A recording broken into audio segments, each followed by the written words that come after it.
Greetings, my name is JC, the Game Master for our Barrowmaze campaign using the Castles Crusades rule set in Fantasy Grounds. So in the last video, I went over a little bit of detail on spells and how to automate some of the stuff with that and rolling with spells and some simple explanation of combat. And video is going to be a more detailed explanation of combat where we take our rogue Tem and our barbarian Tynar against two orcs who are around the building and sort of walk through combat as a whole. In addition to that, I'm going to also be going over how to use skills and abilities, the combat actions and how that works itself, death with going from 0 to -10 since that works different in C&C rule set, and lastly I'll be going over saving throws.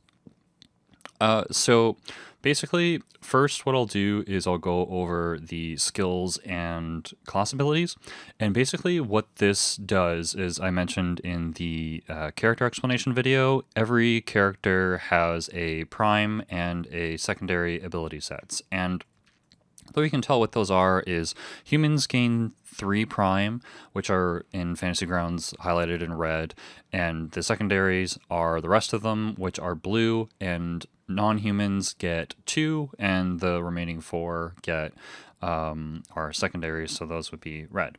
So you can see Tem's character sheet here underneath the main tab has dexterity and intelligence as her prime abilities.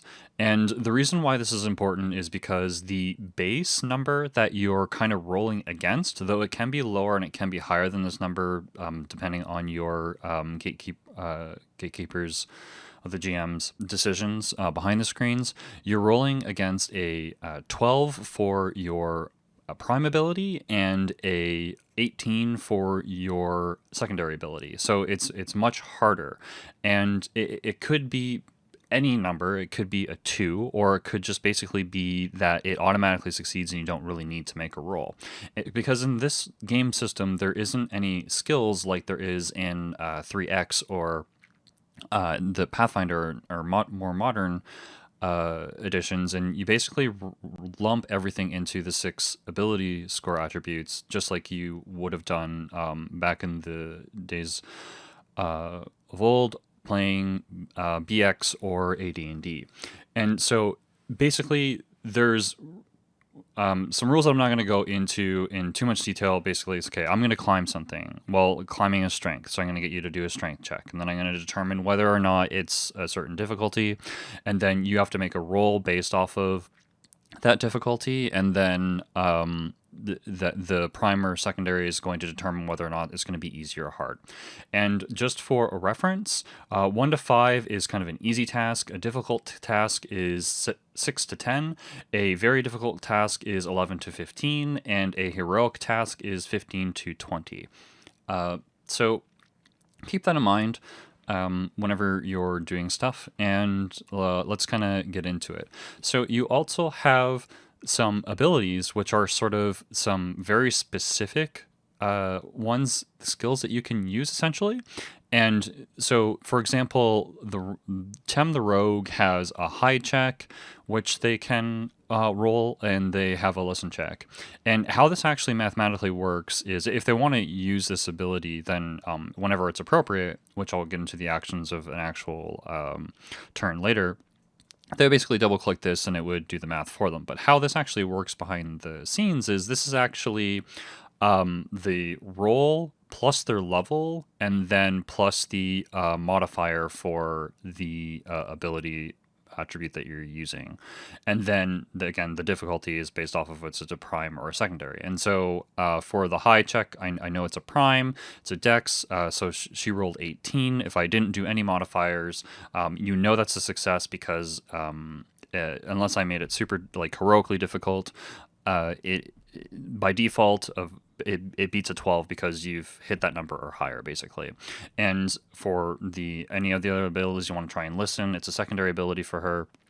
It's a really good roll, 18 plus 1. The roll goes in that way. And if I get you to roll something that's kind of like, okay, I'm going to do climb, do a strength check, and then here, so you have the roll. You can just double click here, and then it'll just actually do the roll for you, and it'll tell you like, okay, well that was a skill, and this is an ability check, and that's kind of how you determine the differences between it. And then I'll let you know if you succeed or not.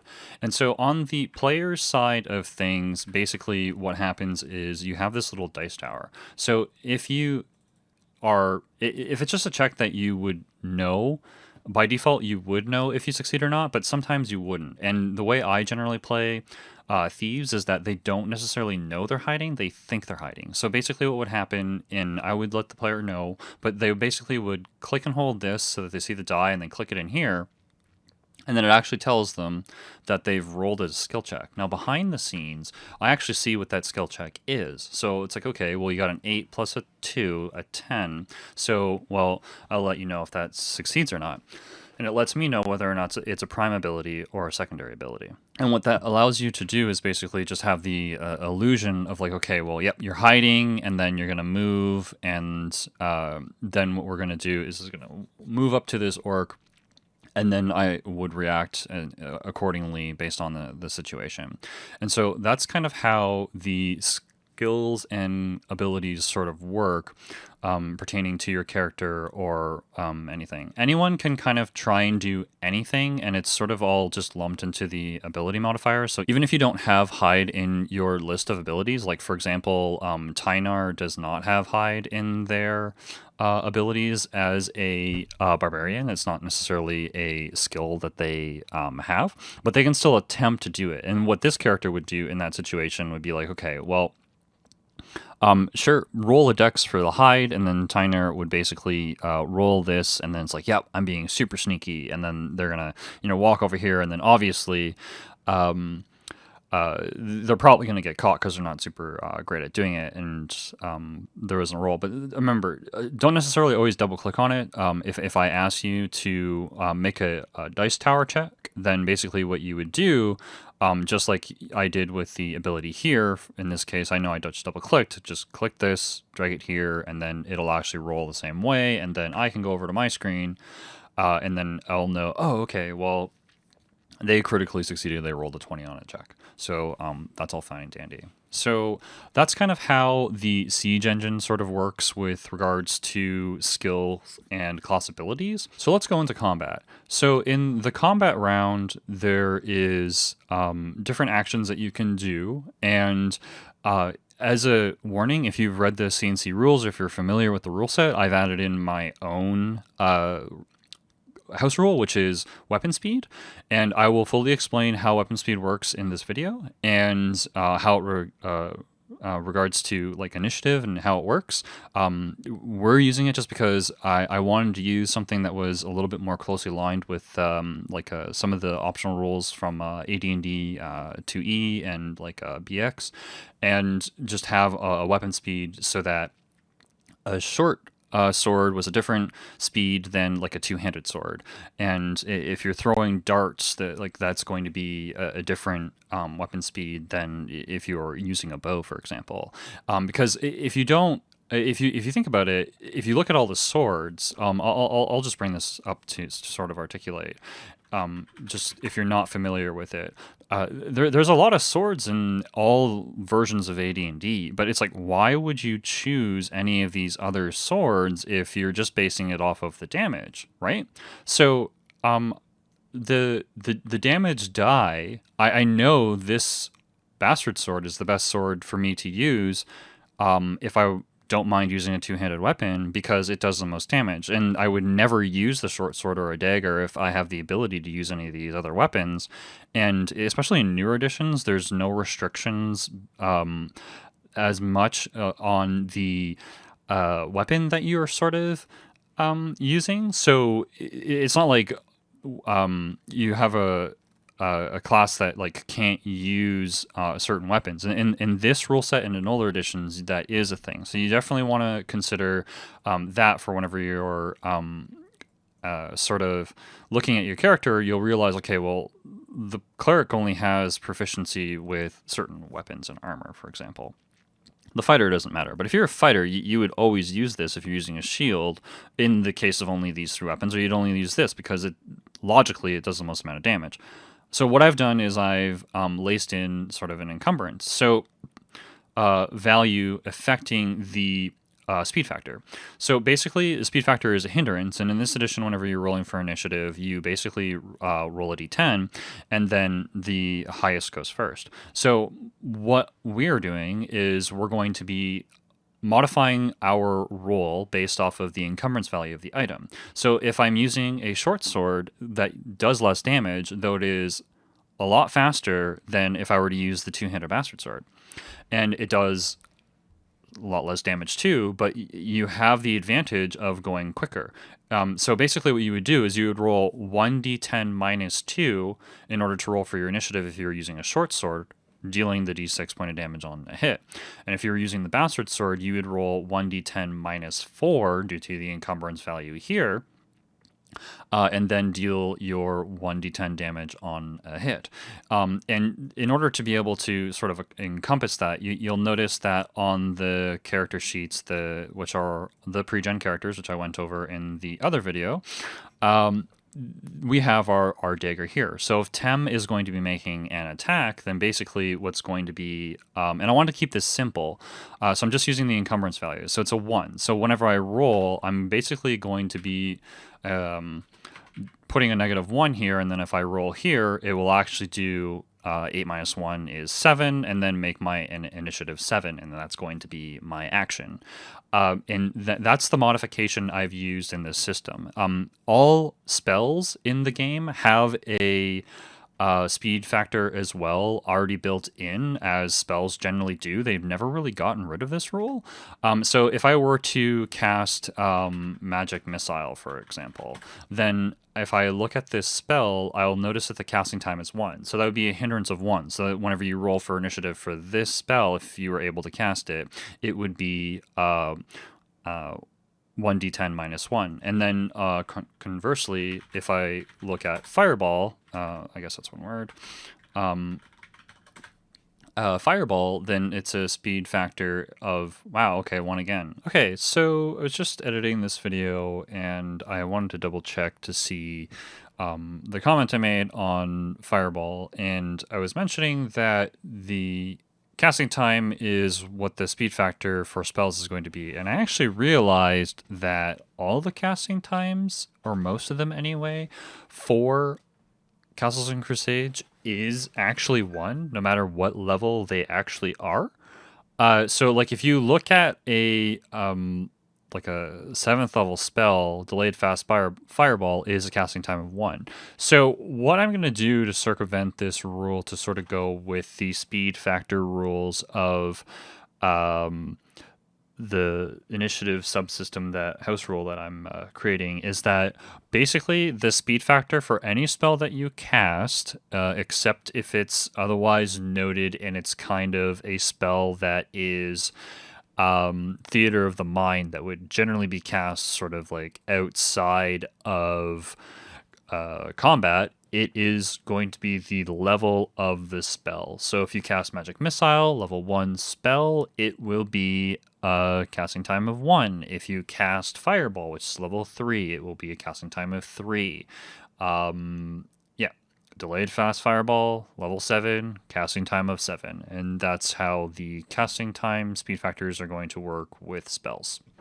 We're gonna play this for a while and see how this goes. If it becomes too much of a menace, then we will consider modifying it. But I really like the idea of like using your dagger versus using your crossbow is a different speed. The crossbow is really fast, so is a dagger. But I guess if it was a short sword, I think they're the same. Yeah, so it's a little bit slower. Because you gotta like reload it and stuff like that, and it just adds a little bit more realism and gives you a reason to maybe want to use some of the other items depending on. And that's sort of the reasoning behind it, how you sort of do it. And if you're going to be doing anything else, it's not an attack with a spell or a item like a weapon, then basically what it'll be is it'll just be your dex modifier. So if you're going to be using one of your skills, for example, in our scenario with using speed factor, factors. If I want to use the hide, then my initiative is basically going to be how dexterous I am. So I have a +1 bonus because it's a 13, so it would be a -1. So basically, the default mod is that if you're just using a skill or ability, it's just going to be your dex modifier as your bonus, which would become a negative with your roll. And if you're familiar with second edition or more complex like skills and powers, player's option rule sets from second edition, which I do use at my personal at-home table, might be wondering, okay, well, like, why aren't you adding in the dexterity bonuses and the speed factor and making a more complex equation? I don't want to overburden my players, and I just want to keep this really, really simple. And I think that this kind of articulates and gets across what I want with this rule set, and making it overly complex like it is in second edition isn't my goal, so that's why I haven't done that. But you could certainly do that if you think that that's a good idea and you want to do it in your game. But for our game, as I explained over the last few minutes, that's how the initiative is going to happen. So what can you do in a round? So basically the combat round is sort of broken up into surprise section and then the normal combat section. There is the possibility of a surprise where certain figures will know whether or not there's something going on. Sometimes surprise doesn't actually do anything and it doesn't matter, and it will never happen. But in some cases, there are like a surprise round, like if the barbarian is going to run in and ambush everybody. And then if you read the barbarian skills, as I mentioned in the class video, he has some abilities where it kind of like works off of that, and you just have to like read through the abilities just to make sure you understand how your character works and so on. So if there's a surprise round, I'll let you know whether or not that happens. And basically what happens in the surprise round is only the characters who are aware in the surprise round get an initiative. Otherwise, they don't. And then they can go ahead, and then it's just round per round, just like any normal tabletop role-playing game, and that's sort of like how that works. So at the beginning of every round, per se, including the surprise round, you are going to be basically making a declaration of action. And the declaration of action basically allows you to basically... this is a concept that's from Advanced Dungeons and Dragons rule system, in case you're wondering, because we're using the speed factors. And I don't want people to abuse, like, oh, I'm going to cast a level 1 spell, and let's say you're a fighter wizard, and it's like, oh, I want to cast a level 1 spell, so my speed factor is 1, and then I'm going to, oh, well, this spell isn't beneficial for me anymore, so I'm just going to run in and then attack with my axe. And that's a feature in newer edition, like 5th edition, where you just, it's your initiative roll, it's just a d20 and your dex, basically. And then you get to choose at will what you're going to do, whether it's a spell or not. But in older editions, the way that it worked was it's like, okay, well, you're concentrating and casting a spell and it goes off on a specific segment. And if you change your that's what you're doing. If you change your action, then that spell fizzles, it goes away. And so if I don't do that, then basically with using the speed factor system, it doesn't really work because you can circumvent and bend it. So basically, you can kind of change your mind if you want. For example, it's like, oh, like casting daze is no longer a great idea because the bad guys came into melee and I want to change my idea. You can fizzle your spell and then disengage and walk away, so that you're in a safer position, so that like the fighter can take the brunt of the attacks and stuff like that. But you are in the midst of like casting a spell, making a concentration, you're basically going to be walking away. And that's how I'm going to run it for now. Is it my understanding that's also house ruling, just so that this kind of like works with the system that I've put in there. Otherwise, as long as it's very similar to what it was that you were doing, then it's like, okay, well, I rolled to make an attack, and it's my turn, and I got hit by these two orcs twice, and I have a potion to heal, and it's like, wow, if I take another hit, I'm gonna die. So I think it's probably smart that I'm gonna drink this potion instead of attack.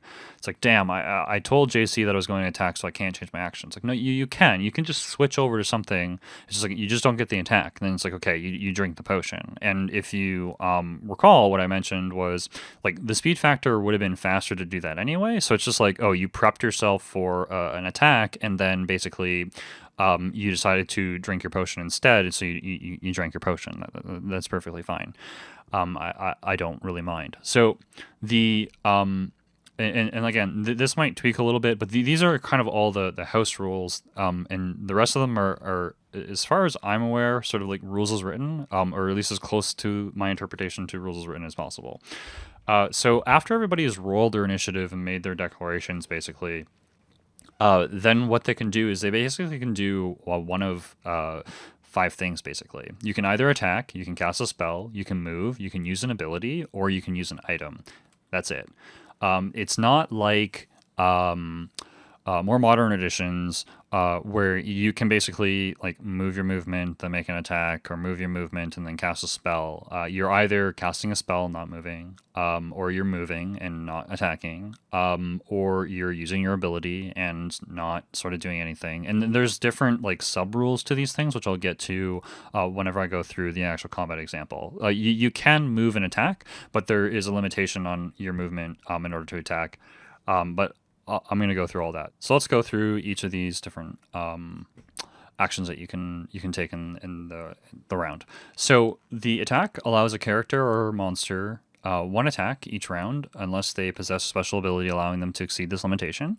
And attacks include melee, ranged, or unarmed, and the basically attack can be also done with basically half move action, which is half of your movement rate.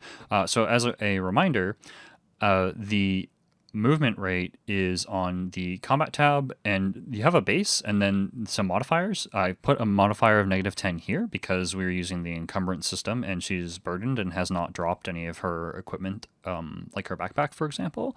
And so she currently has a movement speed of 10. So if she wanted to basically move and attack, she'd be able to move 5 feet and then do the actual attack. All right, so that's kind of like how attacks work. And the casting a spell allows you to do one cast a spell in a round. Some require 2 or more rounds to cast, and it'll tell you in the spell description whether or not that's applicable. And so the magic section fully details out spells and stuff like that and how they take effect. And a character cannot move any distance at all whenever you cast a spell.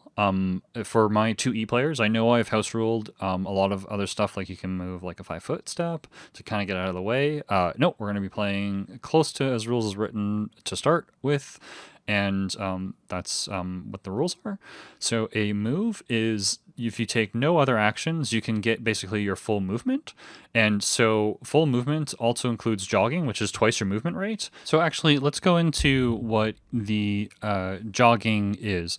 And actually, what I'm going to do is I'm going to restrict the movement to up to twice the movement, which is kind of like the full action, and limit running for in combat. And so what jogging allows you to do essentially is it basically allows you to move double your movement. There is no penalty, but what it does allow you to do is potentially do something called a charge. And a charge is something that's very similar to 3rd edition rules. And what it basically allows you to do is allows you to basically do a double move and attack. And what happens is on a successful charge attack result, you get +2 damage inflicted. So you'd roll your 2 attack after you've done this. However, regardless of you hit or not, you now have a -4 to your armor class for the entire combat round. So until the beginning of your next turn, essentially, you have -4 armor class, making yourself very easy to hit. So that's something to consider for charging. And you can charge whether or not it's a full move, or if it's a double move, which would be the jogging feature. And so the thing is that you can make an attack without the penalty of the charge, basically. If you only make one half of your movement, and then you can still make one attack with no penalty. And so that's kind of like the full rules of the movement in combat. And then so using an ability. So this is dungeon or game master's discretion. So basically, a character or monster can perform any of their class or racial abilities every round. And so you can do basically one of them. And then these abilities can be taken, and you can, in some cases, get your movement, which would be like a normal like move, such as like being able to move your full move or maybe your half move or something like that. And that's the castle keeper or the game master's discretion as to whether or not you get it. So, for example, if you were going to try and move and hide up to this guy up here so that you could try and backstab them, and that's your idea, then if I go over to the abilities and I sort of like read hide and understand how it works, you get a penalty for if you're moving and stuff like that up to a certain distance. So that'll modify your roll, and then I would allow you, because of the way that the ability works, to make like a full move and then just roll to see if they notice or not. And then so that's kind of how using an ability works. And then so using an item is kind of very similar to using an ability. This action assumes kind of like going through your backpack as part of the action and then grabbing the item and then actually using it.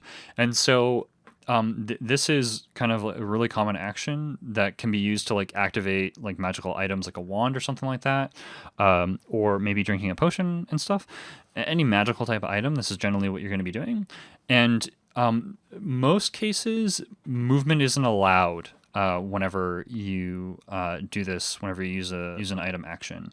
So it's not something that's incredibly difficult. And yeah, so sometimes it's just like attached to your belt. There's some extra flavors rules. And in some cases, I may indicate that it's not available, or it is available just because it's like too deep in your backpack or something like that. That's up to like role play and my discretion. And I'll make a common sense roll as to whether or not you'll be able to like maybe make like a half move action or not whenever you use an item. But for the most part, if you're going to be using an item such as like using a wand or something like that, then you're not going to be able to move.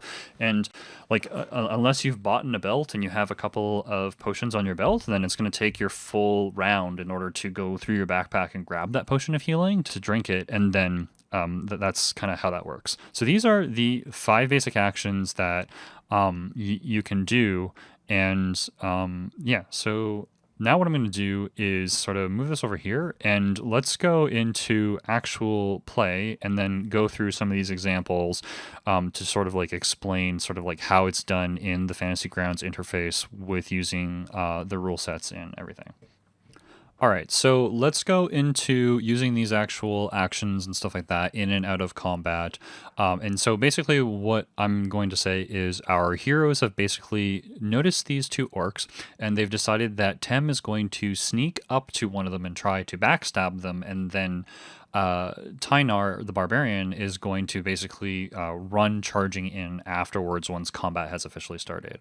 So basically what's happening now is if I bring up I'm going to say, okay, Tem, it is your turn. Let's go over to the player's view, and the player will basically bring up their character sheet for Tem, and it's not in initiative order. As I said, this is going to be pre-initiative combat, and they're going to be like, okay, well, what I want to do is I'm going to want to move up to this orc, and then maybe they'll say, okay, I want to move up here, and I'm going to basically try and sneak up on this guy, and I want to use my back attack ability, because what my back attack ability does is basically allow me to do more damage. We'll get specifically into that whenever I roll for it. So, but what they have to do is they have to hide. So the hide ability, if you read it, and again, you're going to have to understand your abilities in order to expedite this, but I am going to go through some of them with this video series.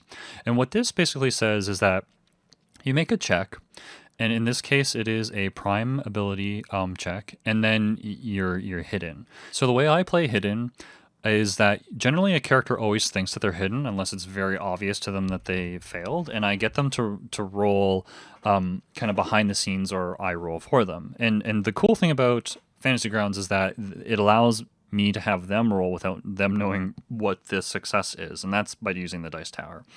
But let's keep on reading to understand what the modifiers are. So if you decide to move while you remain concealed, then basically there's a penalty. So if you move a half of the movement, there's a -5, and if you move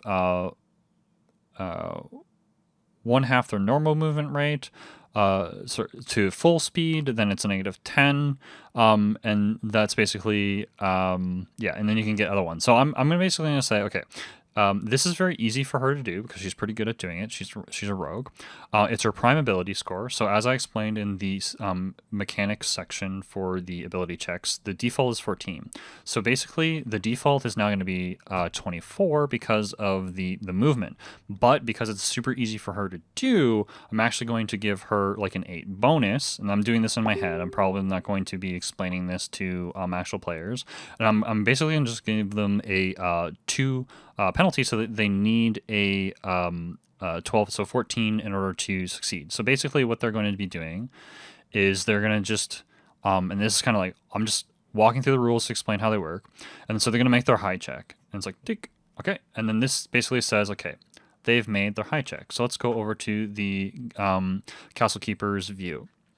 And then so it's like, okay, yeah, you're hiding. And I know that they have not succeeded. So what she's going to do, she's basically going to do, I'm going to allow her to do like the full movement. So she's going to go and say, all right, I'm going to go 5 feet over here and then 10, just so that we're aware. 10 is her full movement. I'm going to allow her to do double move, 10, and then 20 so that she's in melee here.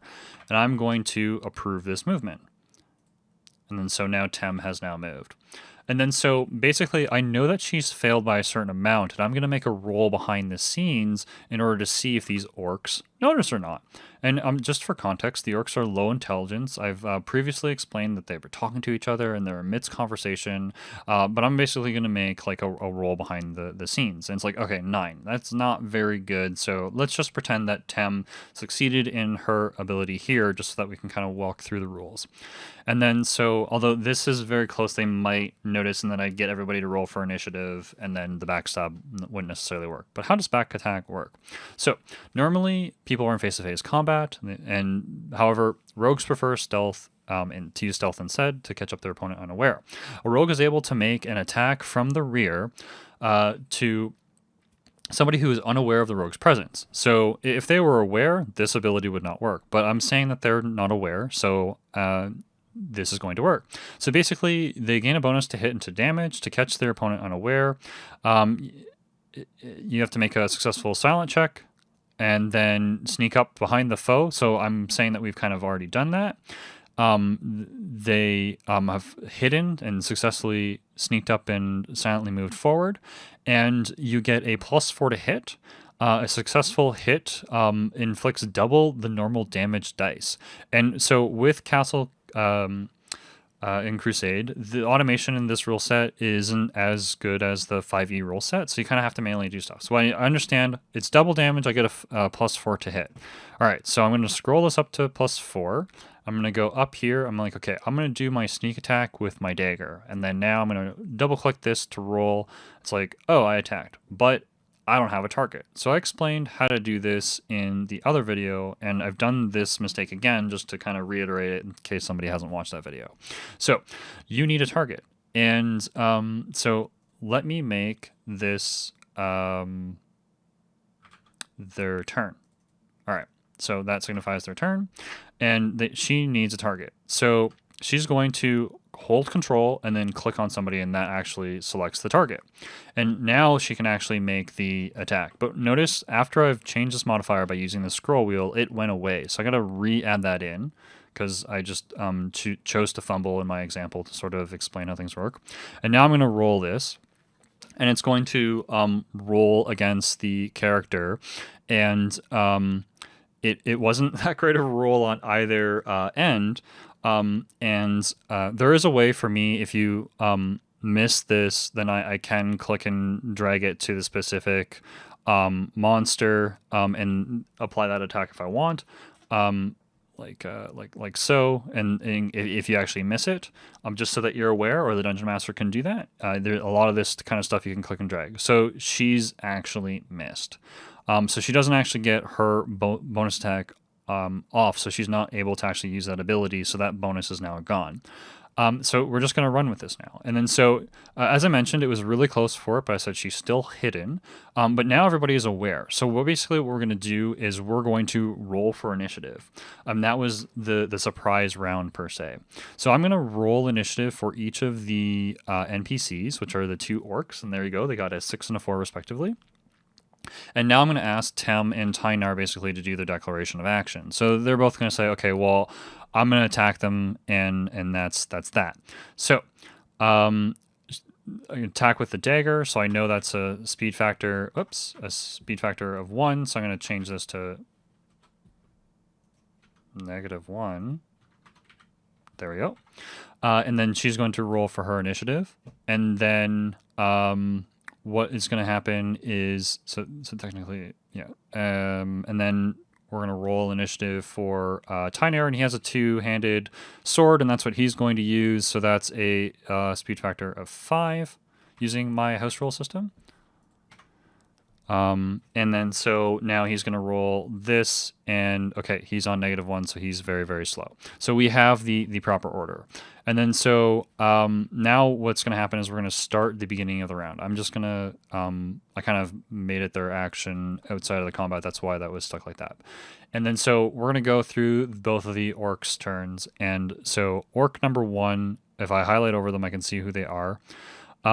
It's orc number 1's turn. So orc 1 is going to target, and I hold control and then click to do that, and then is going to attack with their weapon against Tem. Okay, they rolled a 2, so they missed. And orc number 1 has done their turn. So now it's orc number 2. So orc number 2 has no idea where Tynar is and is only aware of Tem. So what they're going to do is they're going to basically do their movement, and then they're going to attack. So basically, by the rules, they're not allowed to move their 30 movement in attack, as I explained earlier. They can move half of their movement in attack, but it's only 5 feet. So I'm just going to basically move them 5 feet, click on Tem. I'm going to do the attack, and then they roll a 2. Tem is very lucky here, because she could probably die in 1 hit. And Tem now gets to go because it is the next person's turn. So let's go back over to the player's turn. So let's close up Tynar's sheet just to clear things up. Tem is going to continue attacking orc number 1. And so what Tem is going to do is just basically attack. And 19. Okay, so that's a hit. So then she's going to be dealing damage. So now I hit the damage dice. And then she's now damaged orc 1, and it's done the math automatically. And so I guess I accidentally had wounds on the 1 orc. Oops. So let me just auto-correct that. And so she just did 3 damage. So there we go. I was playing around with it earlier. That's why that happened. Okay, so the one is now wounded, and the other one is healthy. And you can tell there's different signifiers. There's yellow for like 100%. Green for 100%. Yellow for wounded. Heavily wounded, I believe, is orange, and then like death is red. It really depends on the rule set. It kind of sort of changes because I have some optional rules for some of them. So Tem is now completed. So let's open up Tynar's character sheet.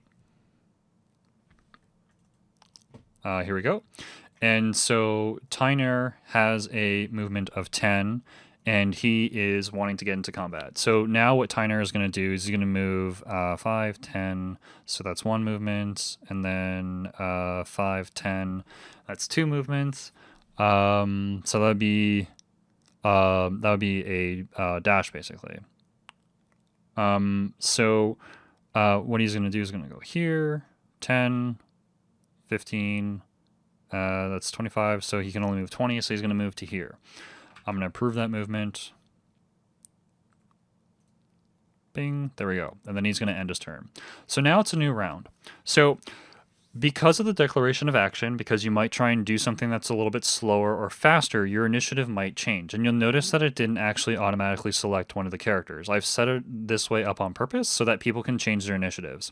If it's the exact same, it auto rolls the initiative for the people and move them around accordingly. So like he was -1 before, if I recall correctly, and now he's -2 because he rolled a little bit worse. And Tem is still up here. And if there's a tie, it basically matches the dexterities to each other, and then the person with the higher dexterity bonus is the person who goes first. And if it's still a tie, then it's just assumed that there is a simultaneous combat. So if the orc and Tem both went off on the same time, they would both get off their attacks, and it's possible that they could both kill each other, even though Tem is listed first, for example. But in this case, I know Tem goes first because the orcs don't have a dexterity bonus. So they're all going to basically be doing the same stuff, which is basically using their same initiative, so nothing needs to change, so then I can just basically start the initiative. And then, let's just go through the initiative. So just keep Tem's character sheet on the one side since I'm controlling two characters with the one. And Tem is going to continue attacking. 14, awesome, that's a hit. And then they deal damage, and now they are heavily wounded right there. And so that is that. And so she has now done her turn because she doesn't really need to move, so she's going to end her turn. And then so it is over to the Dungeon Master screen, and so, wow, he's got 1 hit point. Okay, so it's Orc 2's turn, which is this guy over here. So Orc 2 is targeting Tem, going to make an attack. Is a miss, and then end their turn, and then we're going to go through, and then that is a hit. So then they're going to be able to get their vengeance on Tem, and then does 2 damage to Tem, and then automatically applied that damage there. As you can see, it's here. So now it is Tynar's turn, and let's go over to the character Tynar, and then now what they're basically going to be able to do is they're going to want to be able to move and then make their attack. Their movement base is 10, so they're only going to be able to move 5, so I'm going to go, okay, DM, I want to move over here, and then I'm going to make my attack, and I'm going to say, yep, that's fine. Tynar is going to select Orc 2, and then he is going to use his two-handed sword to hopefully get some damages in. And man, I'm really bad at rolling today apparently, but such is the lady luck and dice. So let's just go ahead and then move that again, and then it's the same initiatives. It's changed them around, but everybody's rolling the same brackets. We're still doing the same stuff. So nobody's changing their actions. I go ahead and send Tem, and we just basically work through the combat back and forth until basically people have expired and died, and that's sort of how combat works and how using an ability works in the Castles and Crusades rule set underneath Fantasy Grounds. That kind of is probably enough combat to sort of get the point across. I don't really need to go through, but let's just say Tem attacked and then actually succeeded in hitting. If she dealt damage, let's just deal some damage to that one orc, he is now dying. And the reason why I'm doing this is because I'm going to now go into the next section of the video to explain, okay, dying is gray in this edition. So let's end the chatter about combat and then talk about what 0 to -10 means and the different conditions of that and how your character dies in Castles and Crusades. All right, so let's go into the rules for hit points whenever you go from 0 to -10. So as I just said, different editions work differently, so does Castles and Crusades. And Castles and Crusades essentially works a little bit differently, and it's similar to Advanced Dungeons and Dragons in some respects, but in other respects, it's a little bit easier on you, in my opinion. So, in general, whenever a character or monster hits 0, they pass out. For all intents and purposes, unless it's like a mini boss or a boss, or like a enemy player to character or something like that, or if you meet like a party of like characters that you're fighting for some reason that you've chosen. Whenever you hit 0 hit points, you will die. Otherwise, we don't have to worry about any of these other rolls, and full stop, that's it. But if for your character, for example, something happens between -1 and -10 in different brackets. So from -1 to -6, basically you become unconscious and grievously wounded, and you need bed rest in order to recover. And then so basically what you need to do is you need to rest for a whole entire day before a process of healing begins. If you have magical healing, then what happens is then it sets you to 0, and then you basically have to have a full rest, and then you can be healed and act as per normal, which is different per like how we play 5th edition, which is, yeah, magical healing or potions of healing get you back up and you're good to go. I am not allowing that in Castles and Crusades, and that's to semi-emulate the original Advanced Dungeons and Dragons, where if you hit 0, you are dead. That's basically it. And so from 1 to 6, then what basically happens is you kind of just sit there, and with more time, then you will kind of gain 1 hit point until you get back up to 0. And then you can do that rest and then get healed and then go back to normal according to these rules. From -7 to -9, however, this is kind of whenever you're mortally wounded and you end up actually losing 1 hit point per turn. So you go from, like, for example, from -7 to 8 to 9, then to 10.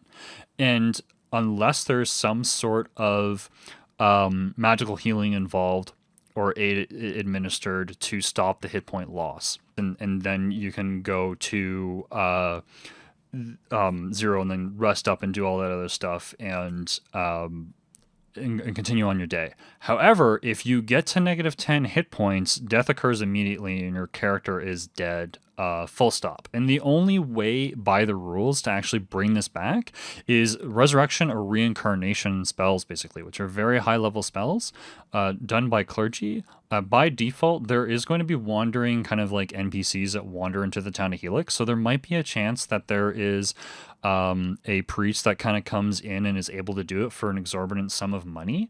However, by like the church in that town doesn't have the capability in order to actually resurrect people. They're not powerful enough. So unless you're a much higher level, this will not be an option for you, and you'll essentially have to either select one of the other pre-generated characters or create a new character, which we can work on like in between sessions or something like that, and then we can like continue on play. The book does say you can bribe your castle keeper to remedy this death, and I'm not really susceptible to bribes. I'm just going to be really honest with you. But unless you have a very good excuse or RP, it's likely not going to happen. I'm just going to say it. This is meant to be a little bit more brutal play and a little bit harder, as I've tried to articulate with all the synopsises of the rules and how I basically went over everything, and that's how basically going from 0 to -10 works. All right, so the final thing that I want to explain to you about the Castles and Crusades rule set is how saving throws work. And this is kind of an interesting hybrid between how saving throws used to work and how saving throws sort of work with like the more modern systems kind of mixing with their siege engine thing. As a lot of different things are built around the core attributes, this is no different. So basically there are the 6 different saving throw, like the different saving throws correspond to the 6 different attribute scores, and basically the categories are listed here. If you were actually paying attention, you might have noticed on the main character sheet that they're actually listed on them here. So if I ask you, okay, I need you to do a poison saving throw, you can look on the first tab of your character sheet, see that, okay, this one's poison, so I'm going to be making a check on Constitution, which just follows the rules here. Okay, and basically what you're doing is you are making a saving throw against a check that I have determined on what the difficulty is, and you basically just click on here in order to say, okay, I'm doing poison, I'm clicking here, and then, okay, I rolled a 10, what happens? And that's kind of how saving throws work.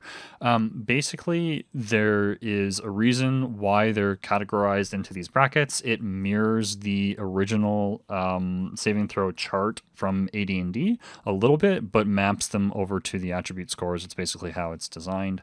But that's basically it for saving throws. It's really cut and dry, pretty simple. There's more saving throws than your basic ones that you have in like 3.0, for example, or in 5th edition. And yeah, so that's how saving throws work. Oh, and before I forget, the difficulty that you're matching against is based off of whether it's a prime or a secondary ability. So for Tim, for example, if she's making any saving throws versus Dex, it's going to be easier for her to save versus any saving throws versus any of the blue attributes such as Strength, and the base numbers are again 12 and 18. So you would roll your d20, and then if you're making that poison check, she's not overly good at it, so the base is going to be 18. So it's not going to be very easy to do. And if I click here, you'll notice it's the d20, and it's added in the modifier, and it's added in my level, and that's kind of how that's calculated. And the same instance in the first section of this video that I explained of how I sort of determine what a DC is will be what you're rolling against. So in some cases, what I might do is just say, okay, roll a saving throw. And then what you'll do is you can just go ahead and then roll the saving throw by clicking on the actual ability here. Or if I want you to make that poison check and I don't want you to know that you've actually succeeded or not, in some cases for saving throws that might be applicable, then you can roll here. And then again, it'll show you, okay, well, that was the roll that you did. And then on the actual Castle Keepers, and I can see, okay, well, this is what the character rolled, and I can tell you accordingly as a Castle Keeper what basically happens to the situation based off of that saving throw roll. So that is everything that I have to explain with how Castles and Crusaders work at a high level. It's not all the little nitty-gritty rules, obviously. It's just kind of getting started. All the other rules, what I'm going to be doing is kind of explaining as we go and as it's important. So again, it's really important that whenever you select a character, you read the abilities on the actual character sheet so that you understand what each of them do, and sort of understand, okay, these are my primary and my secondary ability scores. This is how I sort of make these different rolls and checks. This is how I do combat and everything. And then you should really be good to go to sort of get started and jump in and play Castles and Crusaders using Fantasy Grounds in our campaign. All right, so I hope this video has been super useful for you. If you feel that there is any other topics that I should make some videos on, please by all means either comment down below or DM me on the Discord, and I can go into more detail on how certain things work or something like that, and I will likely make more videos like this in order to explain different sets of rules and stuff like that, in order to kind of like help facilitate all the players understanding how to do things and everything with this brand new rule set. So yeah, I'm going to end the video there. I hope you enjoyed. Have a great day and keep on gaming.